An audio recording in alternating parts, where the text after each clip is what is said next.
Welcome to SATV News. This is Xiaomin with our headlines. UN chief pledges full support for Bangladesh's democratic transition. Next few months crucial, says Dr. Yunus to UN chief Guterres. BNP opposes religion-based political division, says Salahuddin Ahmed, warns of clear conspiracy to obstruct elections.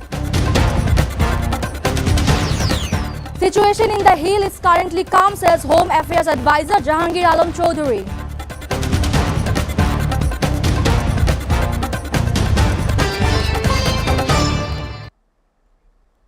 Now in details. United Nations Secretary General Antonio Guterres has expressed his full support and solidarity with Bangladesh's ongoing democratic transition and reform initiatives. He made the remarks during a meeting with Chief Advisor Professor Muhammad Yunus at the UN headquarters in New York. Professor Yunus led a high-level delegation that included Foreign Advisor Tauhid Hussain, National Security Advisor Dr. Khalilur Rahman, Principal Secretary Sirajuddin Mia, and SDG Coordinator Lamia Murshid. During the meeting, the two sides discussed a wide range of issues, including political reforms, preparations for the upcoming general election scheduled for February, accountability for the atrocities committed during the July uprising, global trade concern over rising protectionist tariff measures, and the International Rohingya Conference. The Chief Advisor briefed the Secretary General on reform measures undertaken by the interim government and its commitment to holding a free, fair and peaceful election. The next few months will be crucial. We need your support for the election, Professor Yunus said, noting that the ousted regime and its allies were funding disinformation campaigns using stolen assets to destabilize the country ahead of the polls. In response, Secretary General Guterres reaffirmed the UN's strong support for Bangladesh's democratic transition and reform agenda. He also reiterated the UN's commitment to global advocacy for a durable solution to the Rohingya crisis.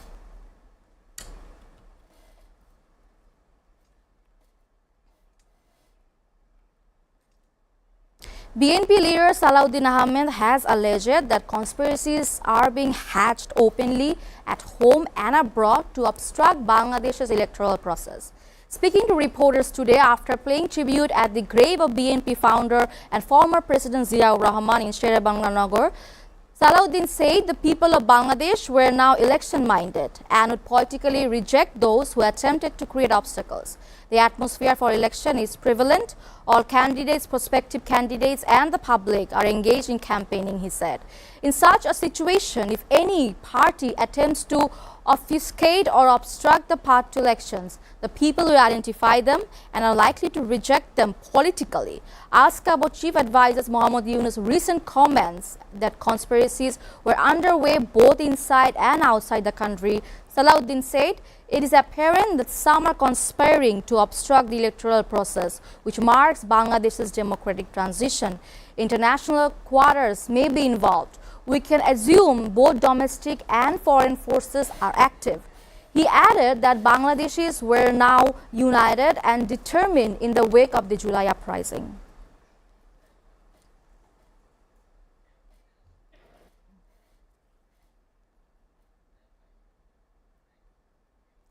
The situation in the Hill is currently calm, said Home Affairs Advisor retired Lieutenant General Jahangir Alam Chaudhary. He said this in a response to a question from reporters after a meeting on the violence of Guimara of Khagrachali at the Home Ministry today. In response to a question, the Home Affairs Advisor said, the situation in the Hill is currently calm. There are almost no problems there now. The thing that was done so that Hindus could not celebrate the Durga Puja properly. Jahangir Alam Chaudhary said the puja should be done with religious fervor so that they could not celebrate it properly. The incident in the Hill was the intention of some people. That is what they tried to do, but they did not succeed this time.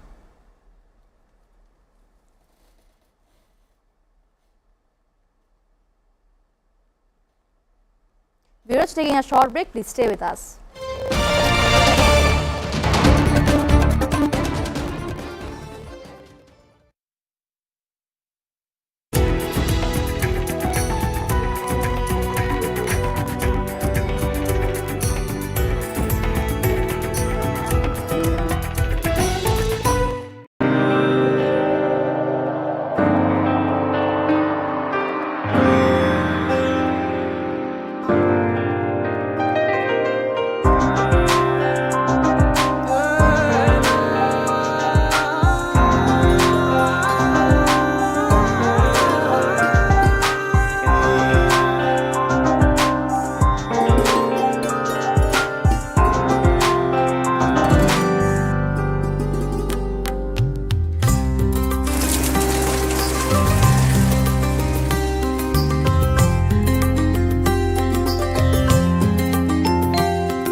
Welcome back. You're watching SATV News.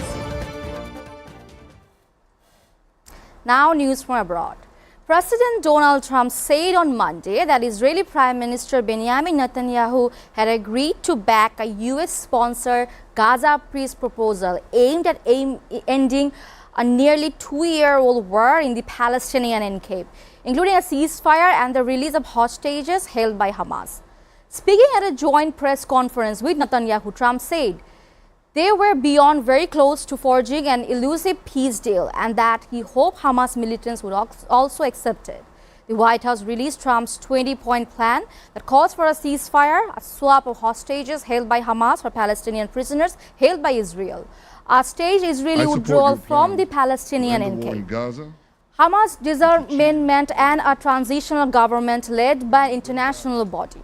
I also want to thank Prime Minister Netanyahu for agreeing to the plan and for trusting that if we work together, we can bring an end to the death and destruction that we have seen for so many years, decades, even centuries, and begin a new chapter of security, peace and prosperity for the entire region, Trump said.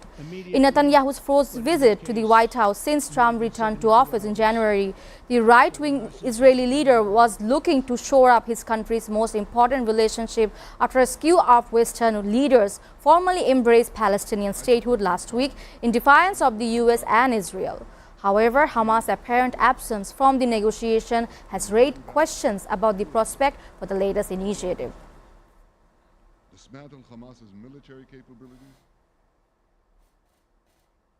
Meanwhile, Israel's far-right finance minister Bezalel Smotrich, in a statement on Tuesday, said that accepting a US-sponsored peace proposal to end a nearly two-year-old war in Gaza means neglecting all the lessons drawn from October 7th attack in 2023.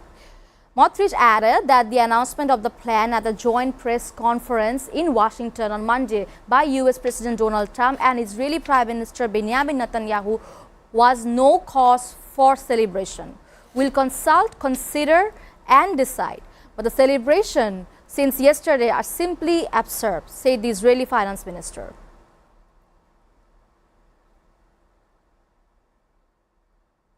Palestinians living in makeshift campaigns near the sea in central Gaza expressed on Tuesday their disappointment over the US President Donald Trump's recent Gaza peace plan. Residents displaced from northern Gaza say that the plan only serves US and Israeli interests. They have interest in Gaza. They want to end Gaza in any way possible. And all these complications are from Trump and Netanyahu. And if they wanted to solve, they would have solved it a long time ago. We're the victims here, said one of the residents.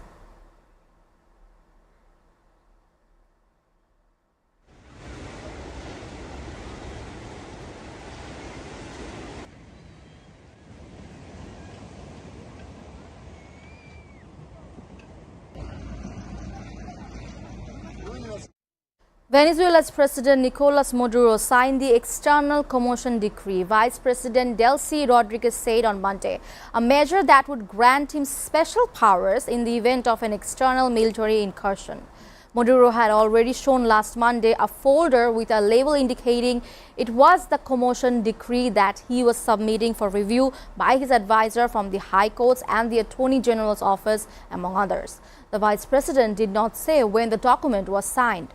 What the United States government, the warmonger Marco Rubio, is doing against Venezuela is a threat prohibited by the United Nations Charter. And if they were to dare to attack our homeland, the External Commotion Decree, Rodriguez said at a meeting with diplomats.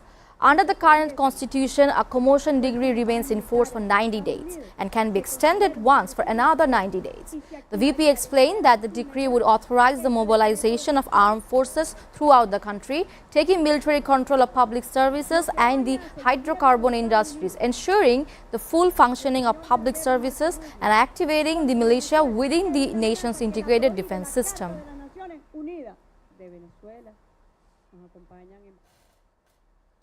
Meanwhile, Colombian President Gustavo Petro said on Monday that US President Donald Trump was complicit in genocide and should face jail under the Rome Statute. He argued that individuals tried by international tribunals under the Rome Statute can be detained by any country they enter, and asked why Israeli Prime Minister Benjamin Netanyahu was not arrested in the United States. Pedro also said that Colombia would end its free trade agreement with Israel and told exporting coal companies to comply with the policy or sell their concessions, adding that the government could buy them. His comments came amid continuing controversy over the Gaza conflict, as Pedro, the United Nations and several countries describe Israel's policy in Gaza as genocide against the Palestinian people. Ni en territorio de los Estados Unidos ni en ningún otro. Trump sigue siendo cómplice de un genocidio como hasta el día de hoy lo es. En eso Trump se vuelve cómplice. Tenemos una cantidad de periodistas. Madagascar President Andry Rajoelina dissolved the government Monday following the youth-led protests over water and power cuts that killed at least 22 people and injured over 100, according to the UN. The UN reported casualties including protesters and bystanders killed by security forces, plus others killed in subsequent violence by gangs. Madagascar Foreign Ministry rejected the UN casualty figures as based on rumors or misinformation. Police used tear gas against protesters after authorities imposed a dusk to dawn curfew. However, protesters in Madagascar gathered for new demonstration Tuesday as they remain undeterred despite sacking of government. The three-day demonstration, inspired by Gen Z protests in Kenya and Nepal, represent the largest protest Madagascar has seen in years and Rajoelina's most serious challenge since his 2023 re-election. Kuwa nuizany arakny andiny fa efatra amby dimapolo. Russian President Vladimir Putin said on Monday that Russian forces are prevailing in what he said was a righteous battle in Ukraine. Russian fighters and commanders go on the attack, and the entire country, all of Russia, is waging this righteous battle and working hard, Putin said in a video published on the Kremlin's website. Together, they are defending their love for the motherland and the unity of their historical destiny. Russians are prevailing, he added. Russia launched a full-scale invasion of Ukraine on February 24, 2022, calling it a special military operation to demilitarize its neighbor. Kyiv and its allies say the invasion is an unprovoked imperialistic attempt to grab land. The war has no end in sight despite US President Donald Trump's diplomatic efforts to bring the conflict to an end, including separate summits with Putin, Ukrainian President Volodymyr Zelensky, and other European leaders.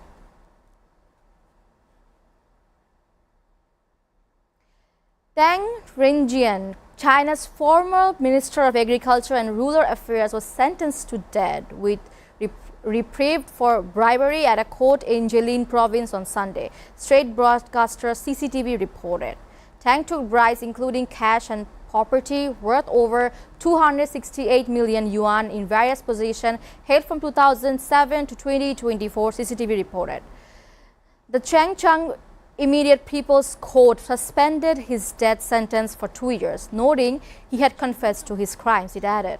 China's Communist Party expelled Tang in November 2024, 6 months after he was placed under investigation by the anti-graft watchdog and removed from its post. President Xi Jinping started a campaign of purges of China's domestic security apparatus in 2020, seeking to ensure police, prosecutors and judges are absolutely loyal, pure and reliable.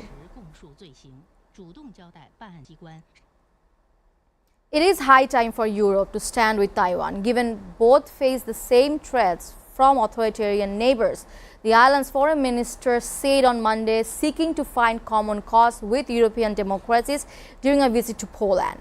Addressing the Warsaw Security Forum, Taiwan Foreign Minister Ling Qianlang said economic security was inseparable from national security. He described China, Russia, Iran and North Korea as the axis of upheaval and accused China of enabling Russia's invasion of Ukraine. Europe faces threats from Russia hybrid operations, similar to what Taiwan faces from China, like cyber attacks and military exercises, Lin added. This is Lin's second visit to Europe this month, from earlier trips to Prague, Rome and Vienna, all of which earned a stunned rebuke from China, especially as he was in Austria just a week after Chinese Foreign Minister Wang Lin. Dr. Lin Chialong, thank you very much for those. One person was killed and 38 were missing under rubble on Tuesday after under construction building at the Al Khunaisi Islamic boarding school compound collapsed in Indonesia's East Java province a day earlier. Dozens of people were praying on the ground floor of the building when it came crashing down on Monday afternoon, while construction work was underway for fourth floor of the structure in the town of Sidoarjo, the disaster mitigation agency said. Around 100 people were rescued, and agency added, with nearly 80 injured who were taken to hospital. The building's foundation allegedly could not support the weight of construction on its fourth floor, the agency said.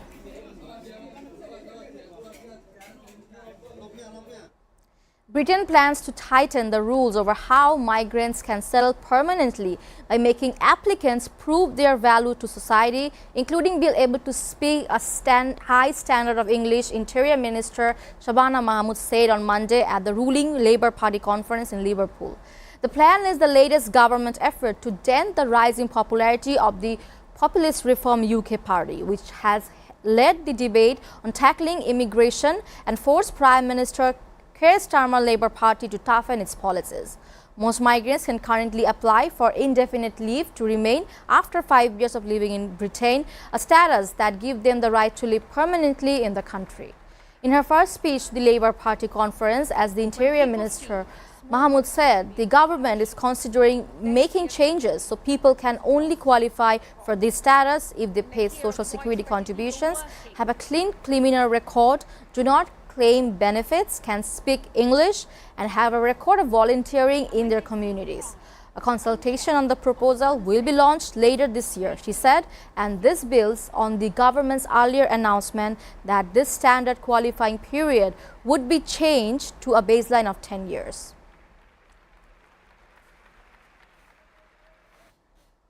Before ending, we'll go to the headlines again. UN chief pledges full support for Bangladesh's democratic transition. Next few months crucial, says Dr. Yunus to UN Chief Guterres. BNP opposes religion-based political division, says Salahuddin Ahmed, warns of clear conspiracy to obstruct elections. Situation in the Hill is currently calm, says Home Affairs Advisor Jahangir Alam Choudhury.